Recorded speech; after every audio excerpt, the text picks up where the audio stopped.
پیش خدمت ہے جنزاد اور اسما کا 5واں حصہ۔ اسما نے توصیف کو جنزادہ یوزارسیف کے بارے میں سارا واقعہ سنا دیا۔ وہ دن ہے اور آج کا دن ہے، وہ جن مجھے اپنی قید سے آزاد ہونے نہیں دے گا۔ اس نے اسی شرط پر مجھے سارا کچھ واپس دلایا، اور چچا کا بھیانک انجام بھی اسی بدلے تھا، ورنہ چچا خودکشی کیوں کرتے؟ کیا آپ سمجھتے ہیں چچا کا ضمیر ایک دم سے کیوں زندہ ہو گیا، اور انہوں نے مجھے اپنا سب کچھ واپس کر دیا، اور پھر اس کے ساتھ ساتھ اپنی زندگی کا بھی خاتمہ کر لیا؟ اب اور اس ساری باتوں کے ساتھ ساتھ مجھے اس سے شادی بھی کرنی ہوگی، اور پھر وہ مجھے اپنے ساتھ اپنی دنیا میں لے جائے گا۔ توصیف اس کی بات سن کر حیرانی سے بولا، بھلا ایک آدم زاد اور جنزاد کی شادی کیسے ہو سکتی ہے؟ اسما کہنے لگی، یہی تو بات میں نے اسے سمجھائی ہے، مگر اسی شرط پر اس نے میری مدد کی ہے۔ اور ہاں، ایک اور راز کی بات، ابھی اس جن کو اس بستی سے نکلنے کی اجازت نہیں ہے۔ وہ کسی سزا کے بنا پر اس بستی میں قید کیا گیا تھا، مگر وہ بہت طاقتور جن معلوم دے رہا ہے۔ دیکھے نا، اس نے بستی میں موجود رہ کر چچا کو کیسے قابو کیا۔ اسے اپنے قبیلے کے جانب سے کوئی ایسی سزا ملی ہے جس کی وجہ سے وہ بستی کے حصار کے اندر قید رہے گا، اور ایک مخصوص وقت کے بعد وہاں سے نکل جائے گا۔ اگر ہم نے اس کے خلاف کچھ کرنے کی کوشش کی تو وہ آپ کو نقصان پہنچانے کی کوشش کر سکتا ہے۔ اگر اسے یہ معلوم ہو گیا کہ آپ مجھ سے شادی کرنا چاہتے ہیں، میں تو کہتی ہوں اگر آپ کسی طرح اسے راستے سے ہٹا دیجئے۔ اس کی بات سن کر توصیف کے چہرے پر پریشانی کے آثار امڑ آئے۔ وہ سوچ میں پڑ گیا، پھر کہنے لگا، اسما، تمہیں اچھی طرح یقین ہے کہ اس مکان میں وہ جن موجود ہے؟ توصیف، آپ میری بات کا یقین کیجئے، میں آپ سے جھوٹ نہیں بول رہی۔ میں جتنا عرصہ اس مکان میں گزارا ہے، میرا واسطہ اس سے پڑ چکا ہے۔ وہ جن مجھ پر پوری طرح سے عاشق ہو چکا ہے۔ اس نے میرے کہنے پر ہی چچا کو راستے سے ہٹایا ہے۔ اگر آپ چاہتے ہیں کہ میں صحیح سلامت رہوں اور آپ سے شادی کر سکوں، تو آپ کو اس جن کو کسی نہ کسی طریقے سے راستے سے ہٹانا ہوگا، جبھی ہماری شادی ہو پائے گی۔ توصیف سن کر بولا، راستے سے ہٹانا؟ مگر ایسا کیسے ہو سکتا ہے؟ اسما کہنے لگی، توصیف، یہ تو آپ نے سوچنا ہے کہ اسے کیسے راستے سے ہٹایا جائے، اور خبردار، میری ماں کو اس بارے میں بالکل کچھ نہیں بتائیے گا۔ وہ اس جن کے بارے میں کچھ نہیں جانتی۔ وہ تو یہ سمجھتی ہیں کہ چچا کو اللہ تعالیٰ کی طرف سے ہدایت ملی اور یہ سب کچھ ہو گیا۔ آپ نے جو کرنا ہے خاموشی سے کرنا ہے۔ کیا آپ کسی ایسے عامل کو جانتے ہیں جو جنات کو قابو کرنا جانتا ہو؟ میں نے کہا، میں جانتا تو نہیں، مگر ایسے آدمی کو ڈھونڈا تو جا سکتا ہے۔ ٹھیک ہے، توصیف، کسی ایسے آدمی کو ضرور ڈھونڈیے جو جن کو قابو میں کر لے، مگر میں آپ کو ایک بات بتا دوں، وہ بہت طاقتور جن ہے، مگر ابھی اس کا زور یہاں تک نہیں ہے۔ اگر وہ بستی سے آزاد ہو گیا تو آزاد ہوتے ہی میری وعدہ خلافی کی مجھے بھرپور صدا دے گا، مجھے اپنی دنیا میں لے جائے گا۔ اگر آپ میرے ساتھ شادی کرنا چاہتے ہیں تو فوراً اس جن کو راستے سے ہٹا دیجیے۔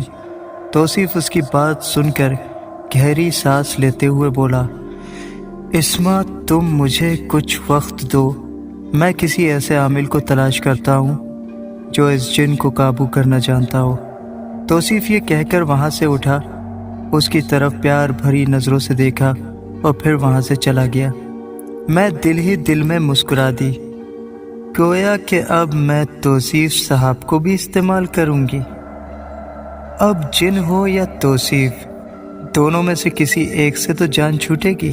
اگر یوزارسیف جن سے جان چھوٹ جائے تو زیادہ بہتر ہے، مگر توصیف نے تو ہماری بہت مدد کی ہے۔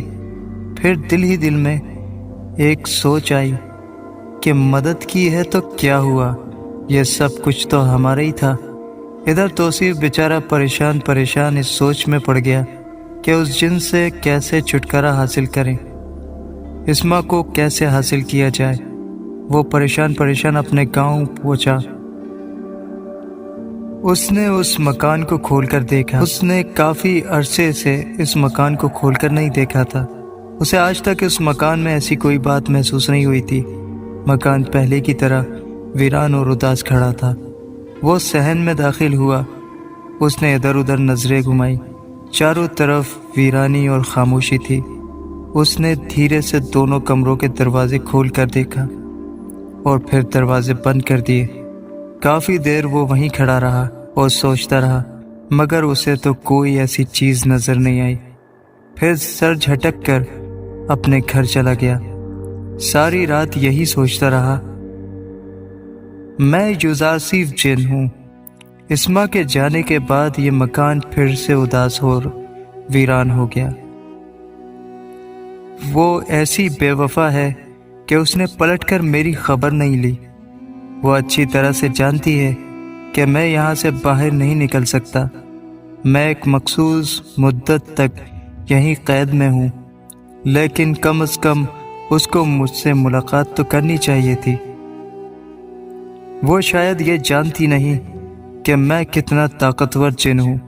میں کوئی عام جن نہیں ہوں، میں شہنشاہ جنات کا بیٹا ہوں اور اپنے باپ کے کیے گئے فیصلے کی سزا یہاں بھگت رہا ہوں۔ اگر اسے میری طاقت کا اندازہ ہو جائے تو وہ مجھے دھوکہ دینے سے پہلے 1000 مرتبہ سوچے گی۔ مجھے اندازہ نہیں تھا کہ آدم ذات اتنے بے وفا ہوتے ہیں، مطلب اور کام نکل جانے کے بعد دوسروں کو بھول جاتے ہیں۔ یہ خود غرضی اور لالچ کی انتہا۔ میں دل ہی دل میں سوچنے لگا، مگر کیا کرتا، دل کے ہاتھوں مجبور تھا، اس لیے اس کی مدد کی۔ ادھر توصیف بیچارہ کسی عامل کی تلاش میں مارا مارا پھر رہا تھا۔ وہ اسما سے بے انتہائی محبت کرتا تھا اور اسے ہر قیمت پہ حاصل کرنا چاہتا تھا۔ وہ کسی قیمت پر اسے کھونا نہیں چاہتا تھا۔ اب وہ یہ بھی جانتا تھا کہ اسما تمام جائیداد کی مالکن بن چکی ہے۔ اس کے ذہن میں یہ باتیں تھیں۔ اس نے مختلف لوگوں سے پوچھ تاچھ کی تو گاؤں میں اسے ایک عامل صاحب کے بارے میں پتہ چل گیا۔ لوگوں سے پوچھتا ہوا وہ عامل صاحب کے گھر تک پہنچ گیا۔ عامل صاحب کی عمر کچھ زیادہ نہیں تھی، بارش آدمی تھے۔ یہ لوگ نمازی پرہیزگار تھے۔ عامل صاحب نے توصیف کو بیٹھک میں بٹھایا اور پھر توصیف نے عامل صاحب کو پوری بات بتا دی، لیکن ساتھ ہی وہ اسما کے چچا کا ذکر گول کر گیا۔ اس نے مختصراً بتایا کہ ایک مکان میں جن ہے جو اس کے ماموں کی بیٹی پر پوری طرح سے عاشق ہے۔ وہ اسے دھمکی دے چکا ہے کہ وہ کسی سے اس کی شادی نہیں ہونے دے گا۔ عامل صاحب کہنے لگے، جب تک مجھے تم اس مکان میں نہیں لے جاؤ گے تب تک میں کچھ نہیں کہہ سکتا۔ کیا آپ اس لڑکی سے ملاقات کرنا چاہیں گے؟ توصیف نے پوچھا۔ عامل صاحب کہنے لگے، لڑکی سے پوچھنے یا اس سے ملاقات کرنے کی ضرورت نہیں، کیونکہ وہ جن لڑکی پر قابض نہیں ہے۔ اس نے لڑکی کو محض دھمکی دی ہے۔ ہمیں اس جن کا ٹھکانہ دیکھنا پڑے گا اور اس جن کی طاقت کا اندازہ لگانا پڑے گا۔ عامل صاحب نے کہا، اور پھر انہوں نے توصیف سے کہا، ہمیں تمہارے گاؤں چلنا ہے۔ تو توصیف ان کو لے کر اپنے گاؤں چل پڑا۔ گاؤں میں پہنچ کر توصیف نے وہ مکان عامل صاحب کو دکھایا۔ عامل صاحب مکان میں داخل ہوئے تو انہیں مکان میں ایک عجیب سی کیفیت کا احساس ہوا۔ وہ دروازے کی دیوڑی میں ایسے کھڑے ہو گئے اور ہلکے ہلکے قدم بڑھانے لگے جیسا کہ انہیں کوئی خوف محسوس ہو رہا ہو۔ کچھ دیر وہ صحن کو غور سے دیکھتے رہے۔ توصیف ان کے پیچھے تھا۔ کہنے لگا، عامل صاحب کیا بات ہے؟ عامل صاحب نے اسے ہاتھ سے اشارے سے خاموش رہنے کا کہا۔ توصیف نے محسوس کیا کہ عامل صاحب منہ ہی منہ میں کچھ پڑھ رہے تھے اور بڑے ہی غور سے صحن کو دیکھ رہے تھے۔ توصیف تو بظاہر طور پر خاموش کھڑا تھا، لیکن وہ دل میں سوچ رہا تھا کہ پتہ نہیں عامل صاحب اس کام پر پورا اتر پائیں گے یا نہیں۔ ایسا نہ ہو کہ لینے کے دینے پڑ جائیں، جن کو نکالتے نکالتے کہیں عامل صاحب کا دیا پاچا نہ ہو جائے۔ پھر ان کی نظریں اندر کے کمرے کے دروازے پر پڑ گئی۔ انہوں نے پوچھا، کمروں میں کیا ہے؟ توصیف نے انہیں بتایا کہ اب تو کمروں میں کچھ نہیں، دونوں کمرے بالکل خالی پڑے ہیں۔ یہاں میری ماموں کی دونوں بیٹیاں اور ان کی والدہ رہائش پذیر تھیں، لیکن وہ لوگ اب یہاں سے چلے گئے۔ وہ چند مہینے یہاں رہے، بس وہ یہاں پر عارضی طور پر رہ رہے تھے، پھر چلے گئے۔ اس دوران وہ جن اس لڑکی پر عاشق ہو گیا۔ عامل صاحب نے کہا، چلو بھائی بسم اللہ کر کے دایاں قدم اندر رکھو، پھر آہستہ آہستہ قدم بڑھاتے ہوئے اندر صحن میں داخل ہوئے، پھر اندرونی کمروں کے دروازوں کی طرف بڑھے۔ وہ صحن میں ایک دم ٹھٹک کر رک گئے۔ انہوں نے دونوں کمروں کے دروازوں کو بغور دیکھا، پھر دائیں کمرے کے دروازے کی طرف ان کی نگاہ جیسے جم سی گئی۔ کچھ دیر وہیں کھڑے رہے، اس دروازے کو گھورتے رہے اور پھر دروازے کی طرف بڑھے۔ انہوں نے آگے بڑھ کر دائیں کمرے کے دروازے پر ہاتھ رکھا اور ہلکا سا دھکا دیا اور کمرے میں قدم رکھنے لگے، مگر عامل صاحب کو یوں دھکا لگا اور وہ پیچھے جا کر ایسے گرے جیسے کسی نے پوری طاقت سے انہیں اٹھا کر پھینک دیا ہو۔ وہ سر کے بل پیچھے کی طرف جا گرے۔ توصیف جو پیچھے کھڑا ساری صورتحال دیکھ رہا تھا، اس اچانک مصیبت پر ہکا بکا کھڑا رہ گیا۔ جیسے اس کے حال بحال ہوئے تو اس نے آگے بڑھ کر فوراً ہی عامل صاحب کو فرش سے اٹھایا۔ عامل صاحب تو جیسے جیسے اس کے ہوش اڑ گئے، وہ بڑی عجیب سی نظروں سے کمروں کی طرف دیکھ رہا تھا۔ ان کے گرتے ہی دروازہ دوبارہ سے بند ہو چکا تھا۔ وہ بڑی عجیب سی نظروں سے دروازے کو بدستور گھور رہے تھے۔ دروازہ بند تھا۔ وہ پیچھے کی طرف مڑے اور صحن میں چاروں طرف نگاہ دوڑائی، پھر انہوں نے توصیف کو باہر نکلنے کا اشارہ کیا۔ توصیف انہیں لیے ہوئے اس مکان سے باہر نکل آیا اور پھر توصیف انہیں اپنے گھر لے گیا۔ اندر کمرے میں چارپائی پر بٹھایا اور پھر پانی وغیرہ پلایا۔ عامل صاحب کے حواس کچھ بحال ہوئے تو پھر وہ بولا، عامل صاحب آپ ٹھیک تو ہیں؟ لگتا ہے آپ کی طبیعت ٹھیک نہیں۔ عامل صاحب کہنے لگے، میں تو ٹھیک ہوں مگر میاں اب لگتا ہے کہ تم لوگوں کی اب خیریت نہیں۔ کیا مطلب؟ توصیف پریشان ہو کر بولا، میں تمہارے گھر میں زبردست قسم کے جنات کا اثر دیکھ رہا ہوں۔ کوئی بہت ہی زیادہ طاقتور جن ہے یا جنات کا پورا گھرانہ اس کمرے میں آباد ہے۔ میں ساتھ والے پرانے مکان والے کمرے کا ذکر کر رہا ہوں۔ میں نہیں جانتا کہ وہ کون ہے، مگر انہوں نے مجھے اس کمرے میں داخل ہی نہیں ہونے دیا۔ مگر عامل صاحب آپ تو اس کمرے میں داخل ہو گئے تھے۔ ارے میاں کسی قسم کی تیاری کے ساتھ نہیں آیا تھا، میں تو صرف صورتحال کا جائزہ لے رہا تھا، لیکن مجھے اندازہ ہو چکا ہے کہ وہ جنات یا جن بہت ہی زیادہ طاقتور ہے، اس کا مقابلہ کرنا اتنا آسان نہیں ہے۔ میرا مشورہ یہ ہے کہ اس مکان کو فی الحال بند کر دو، اس میں کسی کی بھی رہائش نہیں ہونی چاہیے۔ میں تو حیران ہوں جو یہاں رہتے رہے ان کے شر سے کیسے محفوظ رہے، لیکن میرا اندازہ ہے کہ وہ جنات اس مکان کی حد تک محدود ہیں۔ توصیف ان کے جواب میں بولا، مکان تو ویسے ہی بے آباد ہے، لیکن یہاں رہنے والے اب چلے گئے۔ عامل صاحب کچھ دیر کے لیے خاموش ہو گئے، پھر کچھ سوچ کر بولا، کچھ توڑ تو کرنا پڑے گا، لیکن میاں اس کے لیے مجھے کچھ وقت چاہیے۔ مجھے کچھ وقت دو، میں اس مسئلے کا ضرور کوئی حل تلاش کر کے تمہیں بتاؤں گا۔ وہ اتنا کہہ کر اٹھ کھڑے ہوئے۔ توصیف انہیں لے کر دروازے تک چھوڑنے کے لیے آیا۔ میاں محتاط رہنا، انہوں نے جاتے جاتے کہا، اس مکان میں ایسے فضول جانے کی ضرورت نہیں ہے، اس مکان میں بڑا زبردست جنات کا اثر ہے۔ توصیف کہنے لگا، عامل صاحب آپ فکر نہ کیجیے، ہمیں وہاں پر کوئی نقصان نہیں ہوگا، کیونکہ ہم اس مکان کی طرف بہت کم جاتے ہیں۔ میں یوزاسیف جن ہوں، مجھے اسما سے بے وفائی کی توقع نہیں تھی، مگر کوئی فکر کی بات نہیں تھی۔ میرے آزاد ہونے میں میرے اندازے کے مطابق بہت کم وقت رہ گیا تھا، مگر اس روز شام کے وقت بڑا عجیب واقعہ پیش آیا۔ اس روز وہی لڑکا جو اسما کے رشتہ دار ہے اپنے ساتھ ایک عامل کو لے کر آیا۔ میں نے بند کمرے سے انہیں مکان کے اندر داخل ہوتے ہوئے دیکھ لیا۔ میری زبردست طاقت کے ذریعے مجھے معلوم ہو گیا کہ جو آدمی اس لڑکے توصیف کے ساتھ اس گھر میں آیا ہے وہ ایک چھوٹا موٹا عامل ہے، مگر اس کے ارادے مجھے ٹھیک نہیں لگ رہے تھے۔ مجھے اندازہ ہو گیا تھا شاید وہ میرے ساتھ ہاتھا پائی کرنے کے لیے آ رہا ہے، شاید اسما نے چال چلی تھی، وہ مجھے اپنے راستے سے ہٹانا چاہتی تھی۔ اتنی بے وفا اور اتنی شاطر نکلے گی، مجھے اس بات کا اندازہ نہیں تھا۔ اس نے اس لڑکے کے ساتھ اس عامل کو بھیجا تھا کہ اسما کے دادا کا مکان میں میرا خاتمہ کر دیا جائے۔ میں عامل اور اس لڑکے کو دیکھ کر مسکرا اٹھا۔ عامل کسی طور پہ بھی میرا مقابلہ نہیں کر سکتا تھا، وہ کمزور سا چھوٹی چھوٹی داڑھی والا عامل کسی بھی دور سے میرا مقابلہ کا نہیں تھا۔ وہ اندر صحن میں داخل ہوا، وہیں کھڑا ہو کر ان کمروں کی طرف دیکھنے لگا۔ پھر اس کی نظر اس کمرے پر ٹھہر گئی جس میں موجود تھا۔ پھر وہ آگے بڑھا اور اس نے کمرے کے دروازے پر ہاتھ رکھا اور دروازے کو دھکے سے کھولنے کی کوشش کی۔ میں نے زور سے پھونک دروازے کی طرف ماری اور پھر عامل تیزی سے پیچھے کی طرف گر پڑا۔ عامل بیچارہ گھبرا گیا۔ توصیف تھوڑی دیر وہیں خوفزدہ کھڑا رہا اور پھر وہ دونوں وہاں سے چلے گئے۔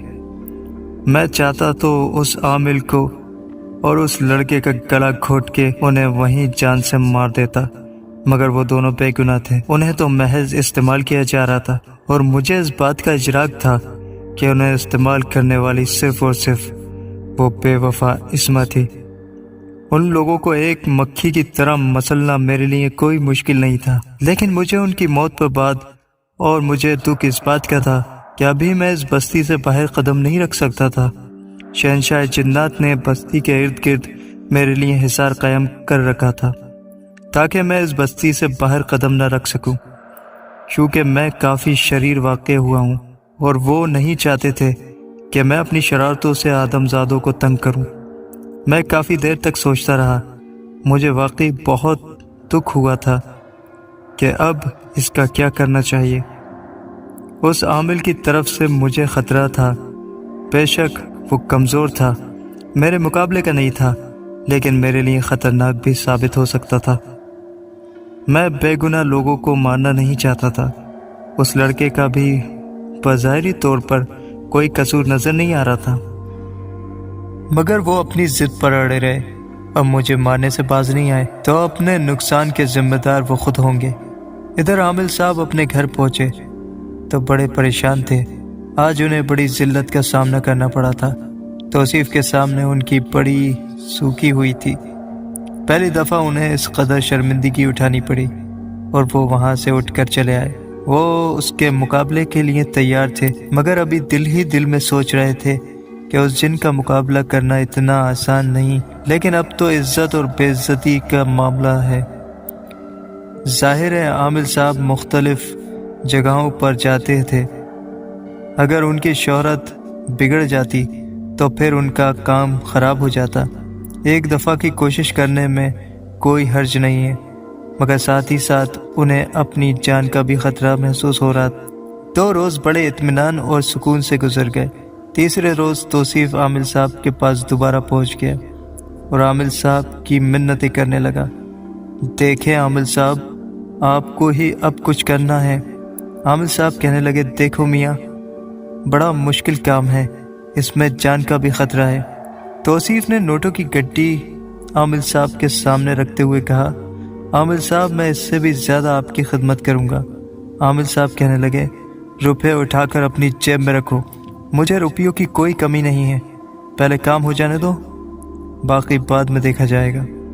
میں چلنے کو تیار ہوں، لیکن مجھے تمہارے گھر رہ کر کچھ عمل کرنا پڑے گا، جن کی حقیقت معلوم کرنی پڑے گی کہ وہ کون ہے اور کتنے ہیں تعداد میں، اور ان کا خاتمہ کیسے کیا جا سکتا ہے۔ توصیف کہنے لگا، عامل صاحب آپ میرے ساتھ ضرور چلیے، اور پھر عامل صاحب کو لیے اپنے گھر پہنچ گیا۔ انہیں اپنی بیٹھک میں آرام سے بٹھایا، ان کے لیے چارپائی اور سونے کا بندوبست کیا۔ وہ کہنے لگے، یہاں میں سونے کے لیے نہیں آیا، مجھے یہاں رات میں تمہارے صحن میں ایک عمل کرنا ہے، رات کو میں اسے باہر نکالنے میں مجبور کر دوں گا۔ تم لوگوں کی مداخلت درکار نہیں، تم لوگ آرام سے سو سکتے ہو۔ توصیف نے سر ہلا دیا اور کہنے لگا کہ ہماری طرف سے کسی قسم کی کوئی مداخلت نہیں ہوگی۔ عامل صاحب رات دیر تک اپنے کمرے میں کچھ پڑھتے رہے۔ جو ہی رات کے 12 بجے کا وقت ہوا تو عامل صاحب کمرے سے باہر نکلے۔ عامل صاحب صحن میں چوکڑی جما کر بیٹھ گئے۔ ان کا رخ دوسرے مکان کی طرف تھا، جس کی دیوار کے ساتھ ایک دروازہ تھا جو اس مکان کی طرف کھلتا تھا۔ توصیف کے مکان اور اس مکان کے درمیان ایک دیوار تھی، اور اس دیوار میں ایک دروازہ تھا جو دونوں مکانوں میں آنے جانے کے لیے استعمال کیا جاتا تھا۔ وہ کچھ پڑھ کر آسمان کی طرف دیکھتے، پھر ایک دم اٹھ کھڑے ہوئے اور پھر توصیف کے مکان سے اس دیوار کی طرف بڑھے جس کے پار دوسرا مکان تھا۔ وہاں پر ایک دروازہ تھا۔ انہوں نے بڑھ کر دروازہ کھولا تو دوسرے مکان کے صحن صاف نظر آ رہا تھا۔ صحن میں نظر پڑتے ہی عامل صاحب کے 14 طبق روشن ہو گئے۔ وہ جو کوئی بھی تھا پوری آب و تاب کے ساتھ صحن کے عین بیچوں بیچ کھڑا تھا۔ عامل صاحب نے اس صحن میں قدم نہیں رکھا بلکہ ادھر ہی توصیف کے صحن میں کھڑے کھڑے کڑککار آواز میں پوچھا، کون ہے بے تو خبیث، اور کیوں اس معصوم لڑکی کے پیچھے پڑا ہے؟ تو جواب میں وہ خاموش رہا۔ تو عامل صاحب نے دوبارہ گرجدار آواز میں پوچھا، میری بات کا جواب دے، کون ہے تو؟ جواب آیا، عامل صاحب آپ کے لیے بہتر یہی ہے کہ آپ راستے سے ہٹ جائیں، آپ میرا کچھ نہیں بگاڑ سکتے۔ وہ جو کوئی بھی تھا اس کے منہ سے بھاری بھرکم آواز نکلی۔ عامل صاحب ایک لمحے کے لیے لرز کر رہ گئے اور اس کی طرف غور سے دیکھتے ہوئے بولے، اچھا میں ابھی تیرا کچھ کرتا ہوں۔ پھر جیب سے ایک کاغذ کا ٹکڑا نکالا، اس سے پھونک مار کر اسے صحن کی طرف اچھال دیا۔ صحن میں گرتے ہی اس کاغذ کے ٹکڑے میں آگ لگ گئی۔ کاغذ کا حال دیکھ کر عامل صاحب کے چہرے پر پریشانی کے آثار امڑ آئے۔ اس سے پہلے عامل صاحب کچھ اور کرتے، وہ عامل کی طرف بڑھنے لگا۔ عامل صاحب پیچھے قدم اٹھانے لگے مگر انہیں ایسا محسوس ہوا جیسے ان کے قدم زمین میں جگڑ لیے ہوں اور وہ زمین سے چپک گئے ہوں۔ وہ جو کوئی بھی تھا وہ دھیرے دھیرے چلتا ہوا عامل صاحب کے پاس آیا۔ عامل صاحب گھبرائی ہوئی نظروں سے اسے دیکھ رہے تھے۔ اس کے جسم واضح طور پر نظر نہیں آ رہا تھا مگر اس کا چہرہ گہرے دھوئیں میں چھپا ہوا تھا۔ چہرہ اس کا بالکل واضح نہیں تھا۔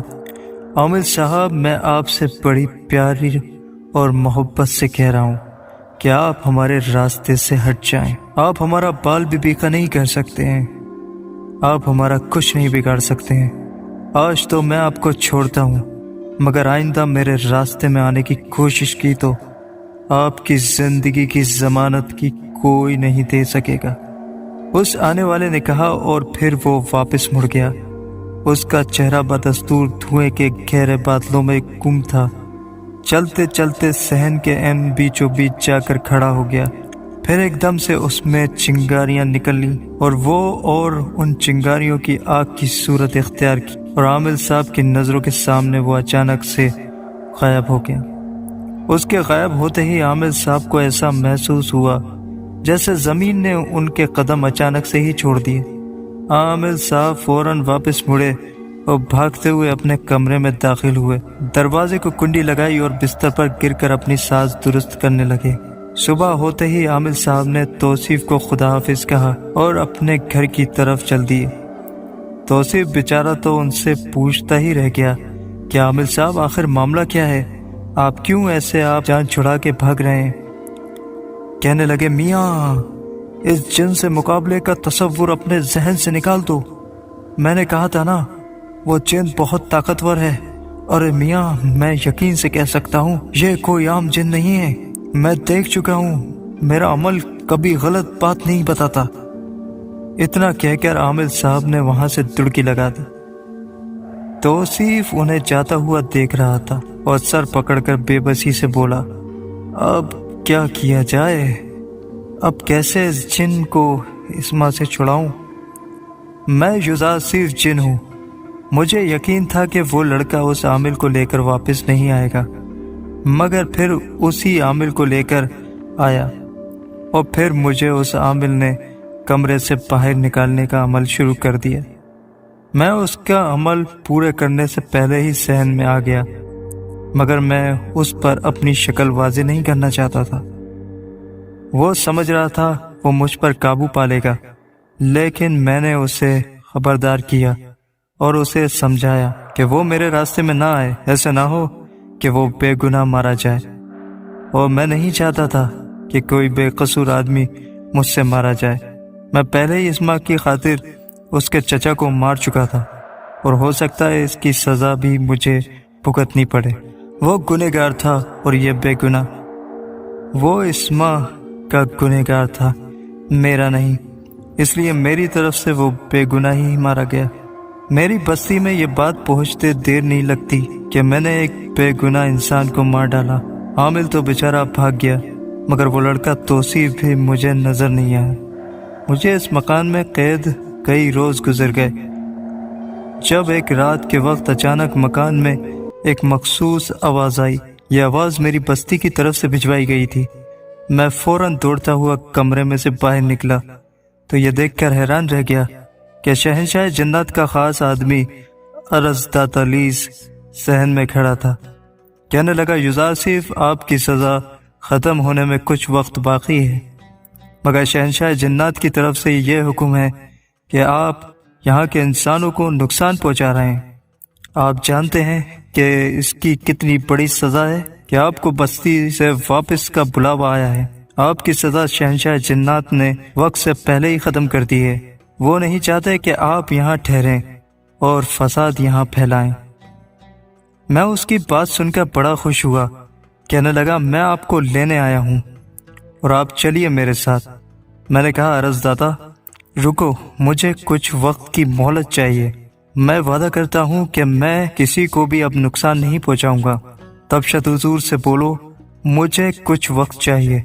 جناتوں میں تبشت حضور والد کو کہتے ہیں۔ میں اس بستی سے باہر نکل کر اور انسانوں کی بستی دیکھنا چاہتا ہوں۔ میں جانتا ہوں کہ اس بستی سے باہر اور کئی بستیاں ہیں۔ میرا دل چاہتا ہے کہ میں انہیں دیکھوں۔ میں کتنے سالوں اس بستی میں قید رہا اور یہ دیکھ دیکھ کر میں تنگ آ چکا ہوں۔ مجھے ہمیشہ کے لیے واپس اپنی دنیا میں ہی آنا ہے۔ مجھے صرف شہنشاہ جنات سے تھوڑا وقت کی اجازت لے لو۔ ارزداتا میری بات سن کر خاموش ہو گیا اور کچھ دیر سوچنے کے بعد وہ بولا، ٹھیک ہے، مگر جب تک شہنشاہ جنات کی اجازت نہ ہو آپ اس مکان سے نکل نہیں سکتے۔ میں دوبارہ کل یہاں آ کر آپ کو بتاؤں گا اور پھر جو ان کا حکم ہوگا پھر آپ کو اسی پر عمل کرنا ہوگا۔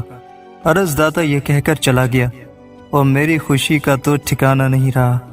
میری سزا ختم ہو چکی تھی۔ اب اگر شہنشاہ جنات مجھے تھوڑی مہلت دے دیتے تو پھر مجھے اتنا وقت مل جاتا کہ میں اس ماں کا کچھ کر سکتا، کیونکہ جس طرح سے اس نے مجھے دھوکہ دیا تھا میرے اندر جیسے انگارے چل رہے تھے۔